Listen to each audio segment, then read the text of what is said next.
Tantor Audio, a division of Recorded Books, presents 101 Secrets for Your Twenties by Paul Angone, narrated by McCarley.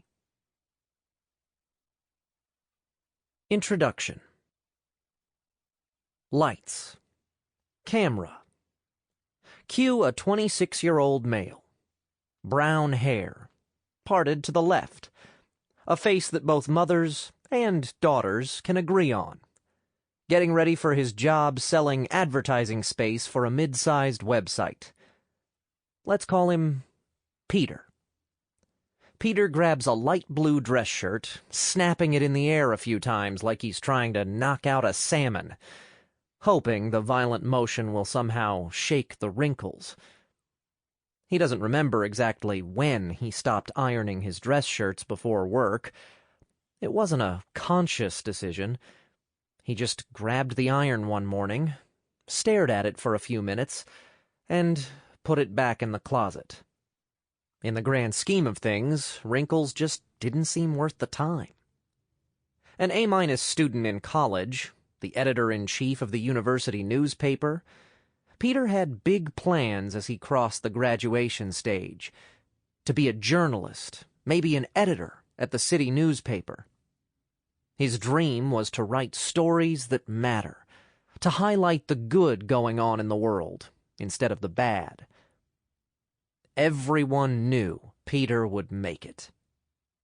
Through a friend's dad, he was able to land an internship. Worked hard, started getting a few small assignments, could see some light at the beginning of his dream, landed his first big interview with the mayor. Then his whole department was laid off. Cue scrambling to find a job anywhere. Cue selling advertising space. Cue vague memories of the last 2 years, each day blending together in a kaleidoscope of monotony. Peter can't really complain about his job. Oh, he used to. Every day. But not now. He's settled in. Good wage, good hours, good boss.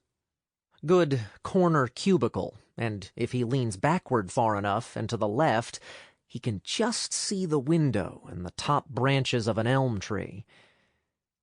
His dreams of being a journalist have slowly died. But his 401k is alive and well. The looming question. But as he loops his tie this morning and cinches the knot, his hands move to a standstill.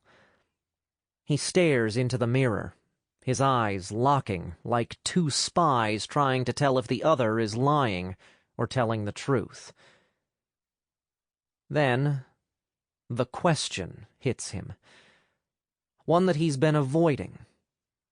He wants to run from it even now, but it's caught him like a shrimp in a net. What am I doing with my life? There. He said it. He has a good wage at a good job. Monotonous, meaningless, mundane. But my life was supposed to matter, to have an impact, to do something worth doing. Our generation's greatest question has gripped him tight this morning and is not letting go. What now? Peter's story is my story, and maybe it's yours too. Sure, the details are different, but I believe what now is the question looming in the back of our generation's closet. There is a collective 20-something struggle going on.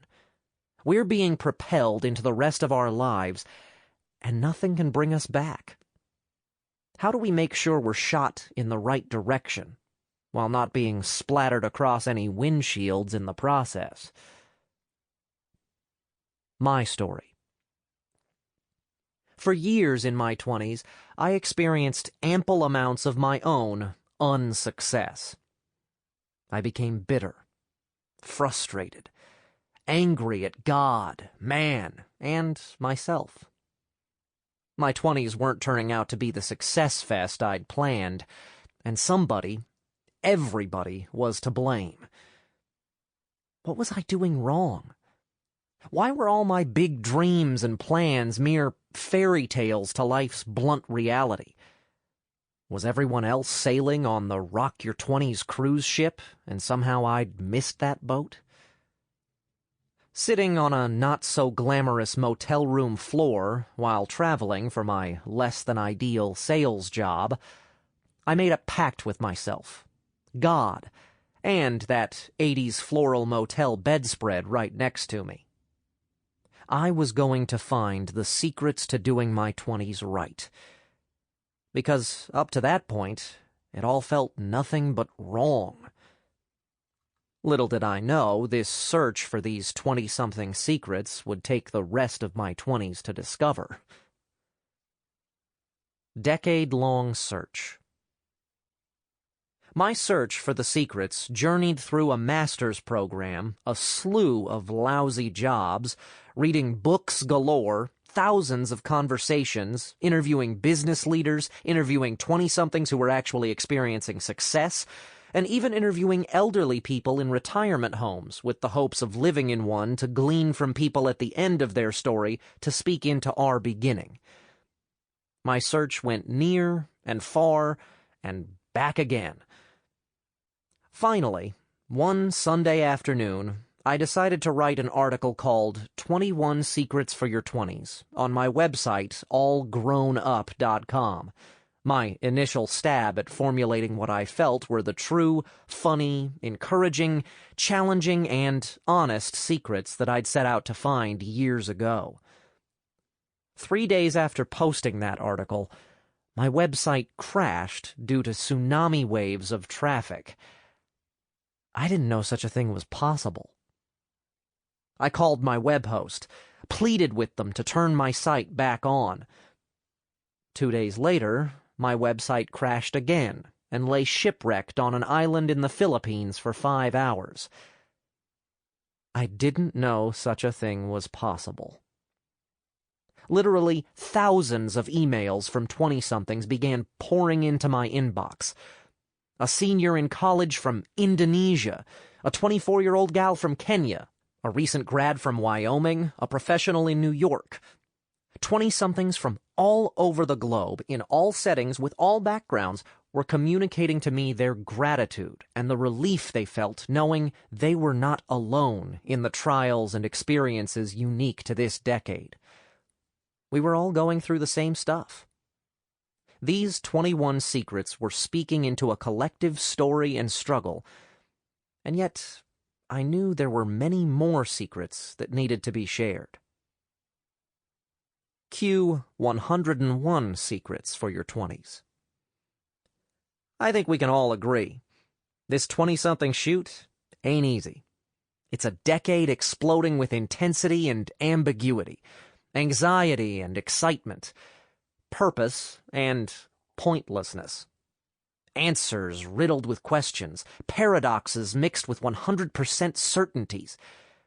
There are so many firsts, so much change, so many what-ifs, what-nows, and what-the-hecks. So, for that reason, I'm not going to get all rosy, chipper, change the world on you in this book like a graduation speaker hyped up on coffee and their speaking fee. But I'm also not going to be all grim, dire, and serious like the weight of the world is on each page. What I promise is wheelbarrows full of wisdom-stuffed pearls, laced with humor and vulnerability. I'd love to leave the vulnerability wheelbarrow hidden in the garage and come off as one of those uber-successful, don't-you-wish-you-were-me authors. But I don't see how I can share secrets without turning the lock and opening up the black box. Without vulnerability, this book would be titled 101 Partial Truths and Platitudes for Your 20s. And that's not exactly life-changing material. Here we go. This book is for every Peter, Paul, and Penelope wrestling with what now? 2,555 days ago, when I began looking for the truth to our 20s, I didn't realize that it would take being body-slammed by massive questions, studying, searching, pleading, pushing, crying, caffeinating, praying, failing, wondering if I'd lost my mind, researching, experiencing mild success sandwiched in between modest failure, crying to God to be transported to my 30s, being lost and then found time and time again to reach this point. These secrets that I'm about to share with you were not easily obtained. All I ask is that you do something with them. Or, even better, allow the possibility of them doing something with you. 1. Sometimes surviving your 20s is nothing more glamorous than just holding on for dear life on the back of an inner tube like a kid being whipped around by a speedboat. You can't see a thing. Repeated waves knock the wind out of you. Your hands are gripped so tight your fingers begin to cramp. And your only choice of survival is to just let go. 2. The possibility for greatness and embarrassment both exist in the same space. If you're not willing to be embarrassed, you're probably not willing to be great. A couple years ago, while riding my bike at a park, I came across a peculiar, once-in-a-lifetime sight. A Beach Boys cover band up on a stage playing to a crowd of about 500 people. Like a moth to the flame of 60s music, I stood there when the band made an announcement. For our last song, we need 5 volunteers to come on stage and play some air guitar.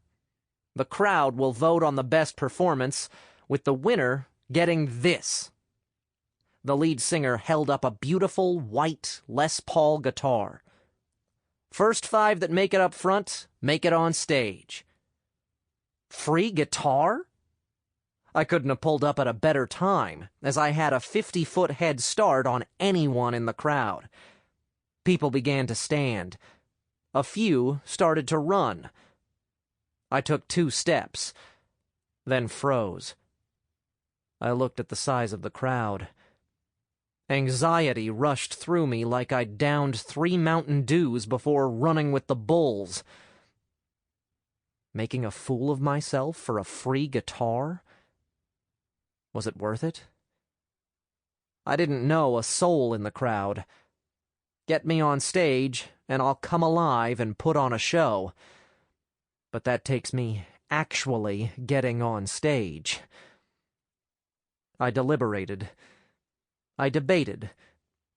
And by the time I slowly sauntered over, they had chosen the 5.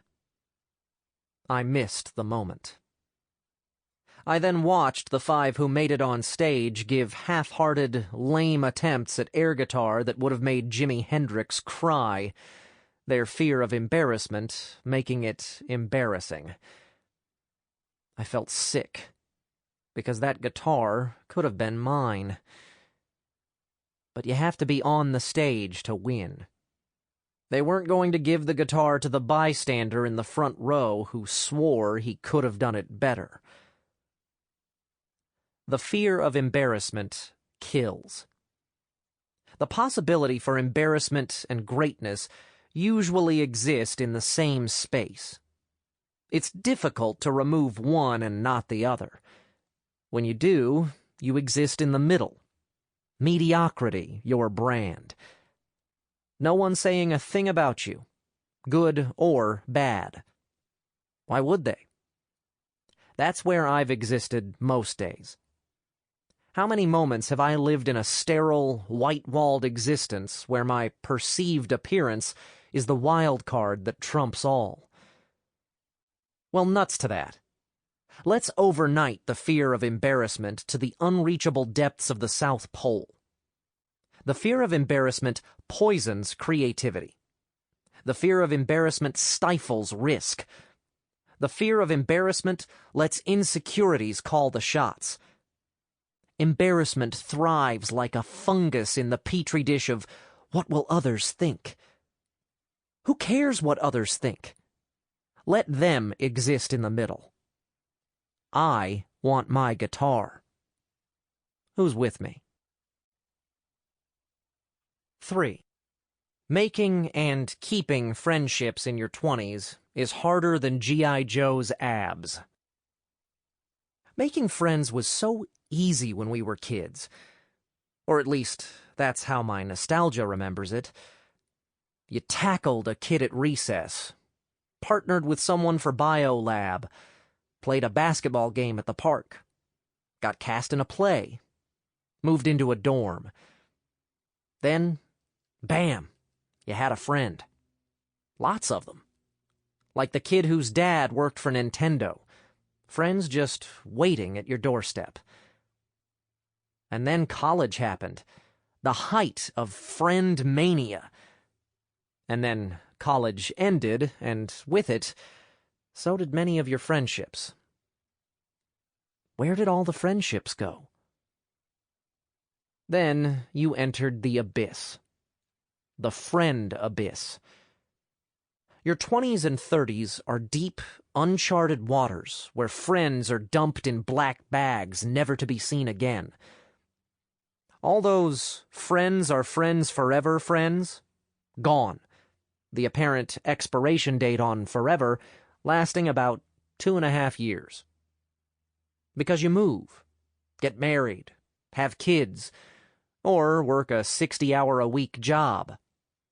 Keeping friendships in your 20s becomes harder than G.I. Joe's abs. That's prison walls hard, people, because you don't have the same shared experiences anymore. You're not going to class, then eating lunch, going to practice, eating dinner, hanging out until 2 a.m. like you did in college.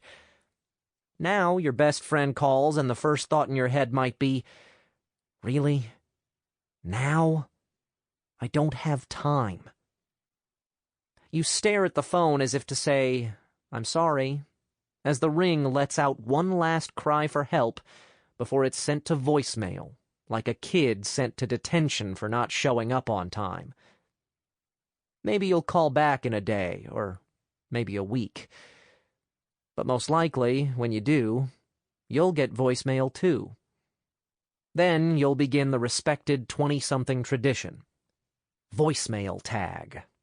Almost as fun as freeze tag when we were kids, with one big difference. It's not fun at all. So, after a couple back and forths on voicemail, then a couple texts, then a couple Facebook messages, next thing you know, your friendship has been reduced to throwing out the once-a-year Happy B-Day Facebook wall post, giving it 4 exclamation points to show just how excited you really are about your friend. Check that friendship off for another year. Making new friends. If keeping up with old friends is hard, making new ones is Bruce Lee fists of destruction harder. Between work, spouse, babies, work outside of work, and then those silly things like the need to sleep, who has time to go meet new people? And then actually go through the long, awkward process of friending? And the only thing harder than finding new friends post-college? Finding new couple friends post-college. Now 4 people to toss into the compatibility blender. And the only thing harder than finding couple friends post-college? Finding couple married friends with young babies who, A, aren't on the fast track to divorce, so that by the time you finally go through all the awkward lunches, meet and greets, and you seal the friendship deal, one of them isn't off with their new assistant. B, all 4 adults like each other, but the baby keeps slapping yours in the face and throwing temper tantrums like a spoiled teenager who gets a Kia for her first car instead of a BMW. This 20-something friend shoot ain't easy. 4. Your 20s are about having the courage to write a frightful first draft.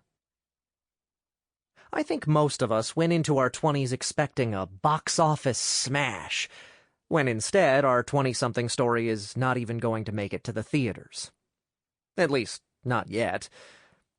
As a writer, I used to be bummed about all the time and effort I spent writing hundreds of pages that would never see the light. But as I grew as a writer, I learned that you have to write a lot of really atrocious first drafts before you can find the story you need to tell. Our 20s are the same way. For many years, it will be about getting words down on paper that we'll edit later.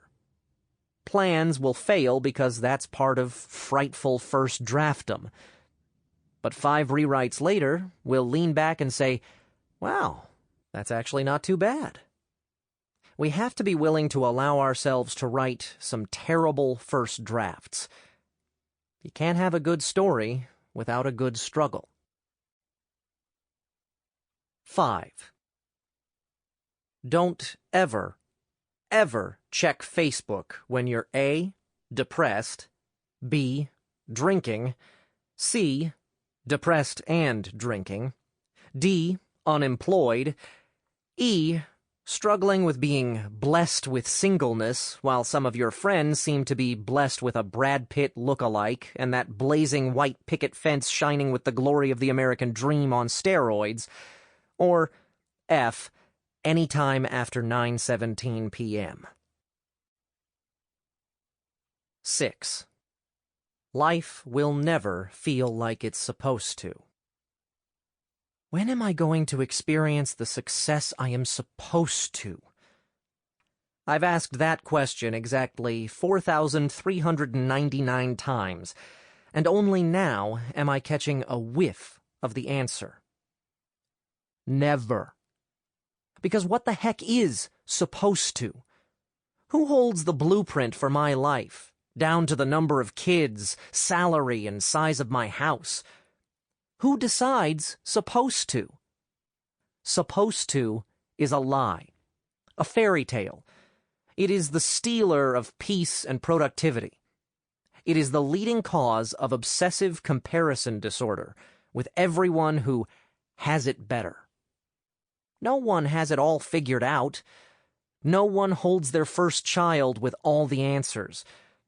Not many walk right into their passion from the graduation stage. Not everyone gets married like they're supposed to, or climbs the corporate ladder full of broken rungs. If we keep trying to live other people's lives, who is going to live ours?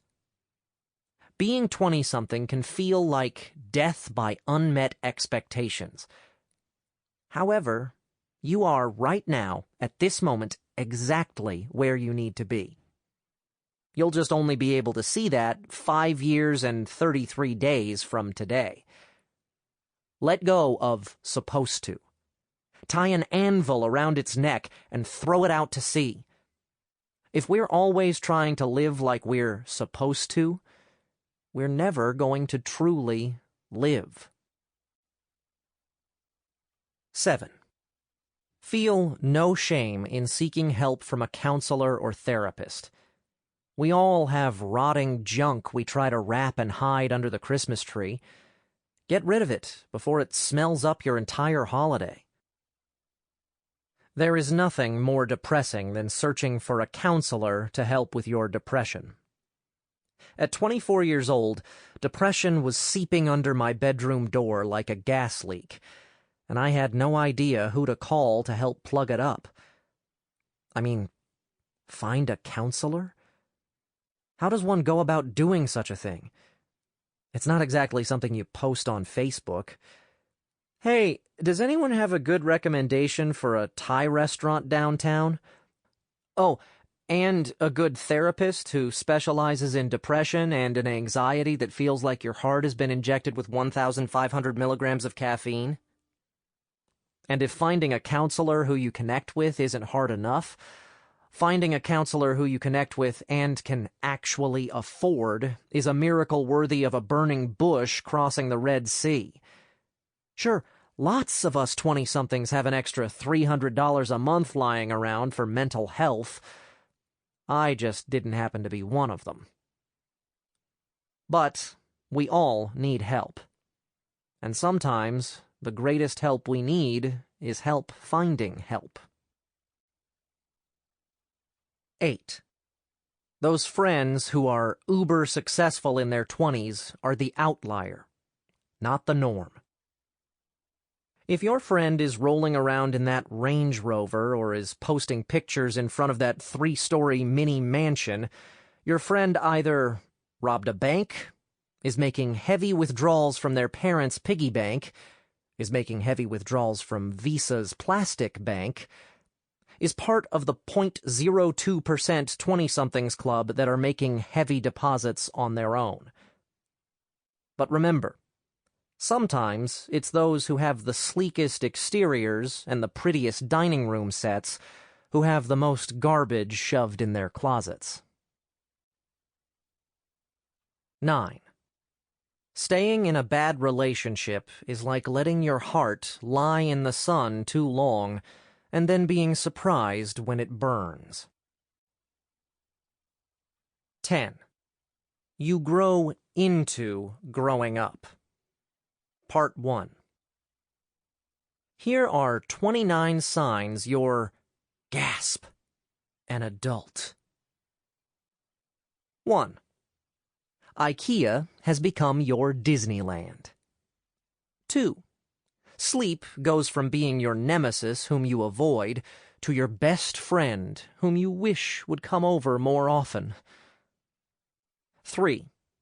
Watching 3 hours straight of your favorite show begins to feel slightly less productive than it used to. 4. You hear a baby crying, and your first reaction is not to run, but to help. 5. If all the work emails you've read and written were placed side by side, they would cross the Atlantic Ocean. There and back. 6. 10 p.m. is late. 11 p.m. is dangerous. 12 is insanity. 1 a.m. is a fairy tale you remember hearing about in college.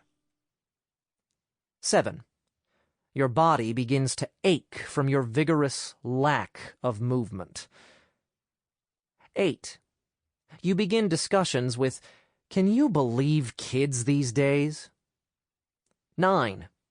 Debt goes from being this fairy tale to be repaid in a land far, far away to your daily reality show.